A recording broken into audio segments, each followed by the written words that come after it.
Jasmine Tiffany, and this is my new show, The Millennial Diaries. I have a guest coming in. I'm super excited to meet her. She is an artist. She curates art. Her name is Jasmyn Milan, and yeah, I'm excited for what's in store. What's good, y'all? This is Tiffany, and you are tuned into The Millennial Diaries. On this episode, we have Delaware's very own Jasmyn Milan. Hey. Turn up.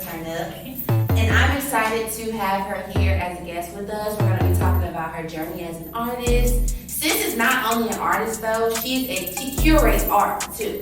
She don't just do this rap shit, she curates the shit too.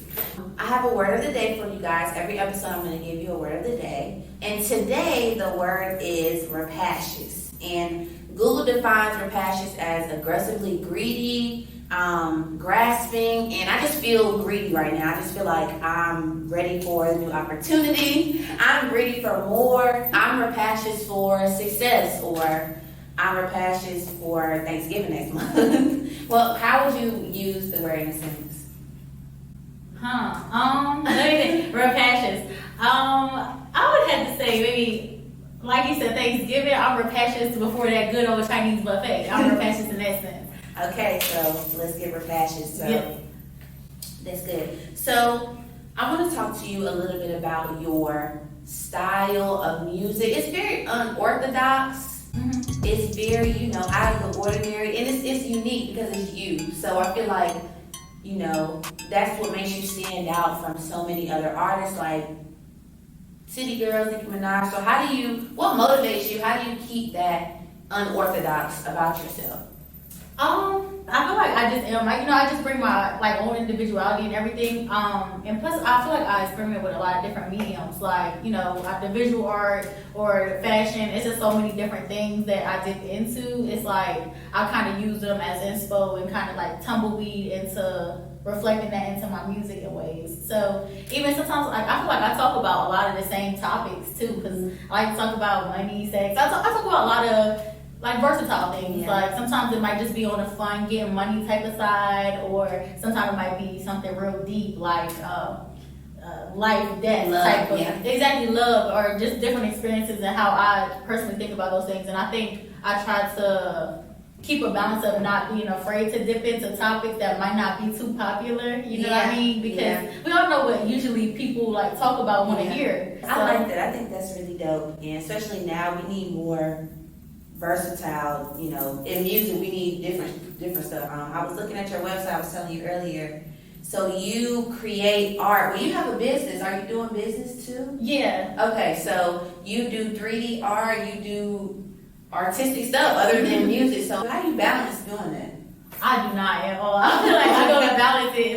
It's like sometimes I might be doing a little bit of this and then more of this, and it's like it's always like a seesaw of something that's getting more attention. But honestly, my attention span is so short. I just bounce around, and that's how I think my work method works for me. And sometimes it seems like I'm inconsistent. I might not do. I might release a song, or art, or this and that. And people are like, "Well, what do you want to focus on?" Yeah. It's my thing is not really focusing on nothing and just being able to experiment how I want to. You shouldn't have to box yourself. Yeah, nobody should. Yeah. Exactly. That's my main thing. I'm like, if you want to do soccer one day, you want to be a guitarist, you want to be the best in the world at that. Exactly. It's nothing limiting us. This is our life is our big game. You're a player in this game, so whatever you want to do, is no reason to just say, oh, I'm gonna do that forever. Mm-hmm. You feel like you are you use your name as your artist name. Yeah. So do you feel like you are the brand, and your music, your art, everything is a part of you? Yeah. So where did Trailer Trash come from? That's your Instagram. Yes, that's such a good question. Oh Lord, my Trailer Trash.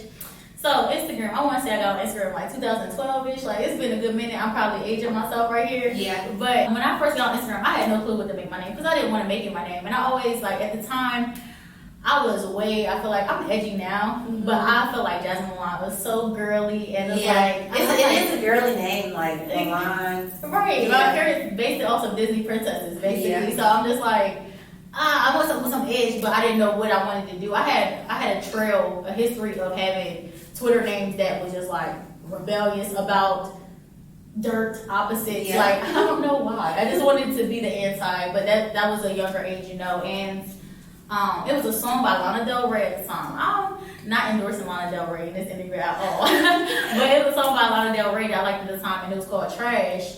And it just spoke to me in terms of like not caring about what society thinks of you, and even like being from the hood. I mean, she was talking about being from a trailer park, and like just I guess like those things that society shuns. She was talking about in that song, and I was just like, yeah, that could be my name. This is it. Yeah, that could be my name. But then it trailed on to being my DJ name, and then people kind of making the name say, oh well, you use refurbished and scraps in your art, so that's why it's It goes with it. Yeah, people thought so many different things. I was like, you know what, that sounds even better. I like that even better. So, and now since it's my DJ name, it gives me, I guess, a little like escape from using my real name all the time, and just stuck with me. That's cute. Okay, I like that. That's really cute. I was looking at you said refurbished art. Your YouTube, was that glass? You had like a mannequin? It was CDs. CDs? Yeah. It looked like, I don't know what it was. I was like, did you make this? But I saw in your hand you had wire, so I was like, yeah, you made this. Yeah. How did you was it just glued CDs together? Yes, so it was a mannequin that I bought. I bought a mannequin, and I wanted that reflective, like disco ball type of feel. But I was like, buying glass is expensive, or even looking for glass. Somebody's about to do all that. So I went to the scrap exchange and just got a whole bunch of CDs. I love the scrap exchange. Me too. I just cut them right on up. It took forever. I had some friends help me at the time, but yeah, I cut it up, and I had this thing. It's called a makey that basically makes anything conductive, interactive. So I feel like I need to, I guess, explain it more to where, like, if you touch, so I put parts of aluminum foil, and aluminum foil is conductive by electricity. So if you touch certain parts of it, it will make noises and sounds, and that's kind of how the whole thing was. Yeah. That's so dope. Yeah. But speaking of lyrically, so your video was Watch Your Mouth your first video? So it's not my first video ever, but it's the first video I feel like I released in the past couple of years. So I'll say it's my first one. I guess. Yeah, because I was watching and I feel like people gravitated to that song because it's like, like everybody wants to say like watch your mouth, how you talking to me, or the lyrics that you were saying. So it's different every time, but I know like songs like Watch Your Mouth, I was really in the earth space. Like that's exactly how I felt, you know what I'm saying? It's like sometimes I'll have like that aggression in me or whatever, like especially as a fire sign, like sometimes like I had that little build up, like little angst and anger, and I'm like, I'm gonna write something real quick. I don't know why, it just flows like from Watch Your Mouth, Bad Attitude, even Cyber Girl. I remember writing that hook and I was just irked about something, like somebody had got on my nerves so bad, and I was like, I'm about to just and it might be that one little line that she was talking shit like, oh, these motherfuckers better not fuck with me, you know what I'm saying? And I need this. Exactly, and you just seeing how you feel in that raw perspective. So I love writing. I love making art, period, when I'm in a bad space. I love making it in a great space too, because you can expand, but it's you just can channel it and really like, almost like a therapy, like almost feel better. And the fact that one person pissing me off, now all the other people like this song, and like, you know what I mean, they just saying it. We all get this, so we all can relate, so it's like. Like when you just had that moment, like, who are they even talking? Do they remember who I am? I have to remember who I am, you feel me? And that's what it's like, I feel like I channel that like in my music, like, alright, wait, I'm that bitch, hold up, you know what I'm saying? So that's how I felt when I was listening to it too. I'm like, it was catchy too. I'm like, I could relate to this. Right. I've been finding myself wanting to say that all the time, so I love that. We were talking about your new project, hentai. Am I saying hentai fantasy. Yeah, so hentai is an anime word. Yeah. So can you explain to people that don't know? Because anime is a whole, like, different world. People like be into it for real. Yes. So can you explain to us people that don't have like, the background? So hentai is anime porn. Yeah. So, which honestly, like, I don't watch anime porn for my own viewing pleasure, but I've seen, and like a lot of anime is very sexualized, so we see those images even if it's not specifically hentai. And in the song, I'm more so talking about being a fantasy, and like I'm a dream girl, like that's what the real basis of the song is. So when I thought of that, and I thought of like all these sexualized images of animes that I like, they be looking real good, right? Yeah, big titties, long hair, you know what I mean? The dream, and I'm just like, that's, I'm my own version of that, Yeah, and yeah. I have this sexual empowerment of like not being scared, and that's like a lot of anime. I see that, and so that's kind of where the song thing came from. I think that's so dope. That's so dope.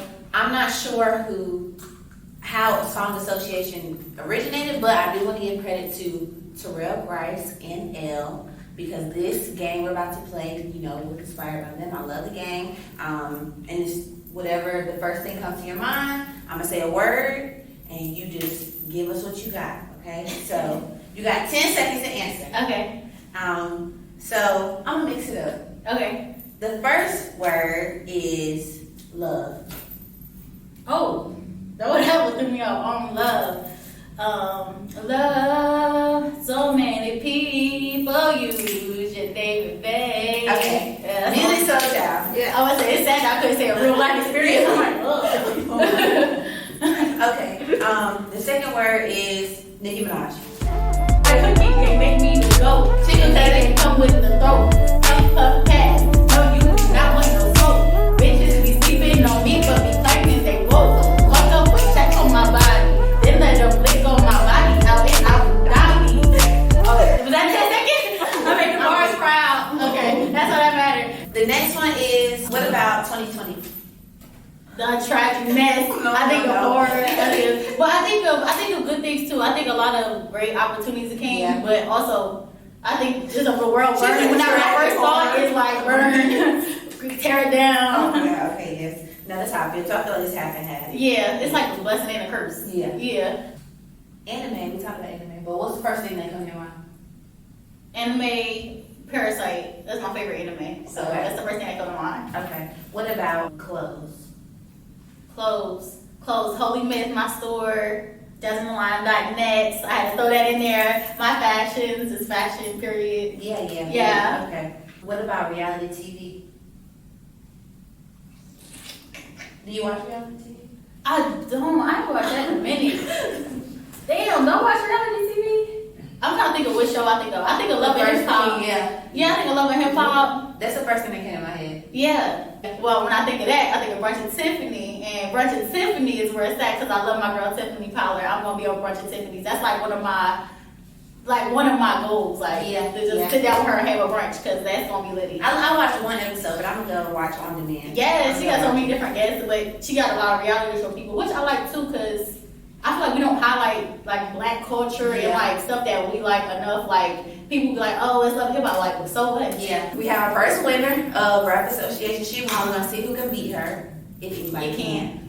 Period. Okay, so I like to leave viewers with a quote or a message or something at the end. So is there something you could share with us so we can leave everybody with?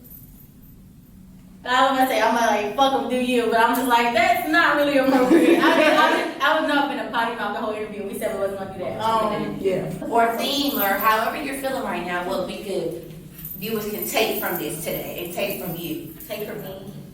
Yes, I would definitely. Let me think. Okay. I think I got something. I got some. Support the people who support you. Work across. Don't focus on working on people who might seem out of reach. Just appreciate the talented people around you, like the people recording and doing this interview with me. Period.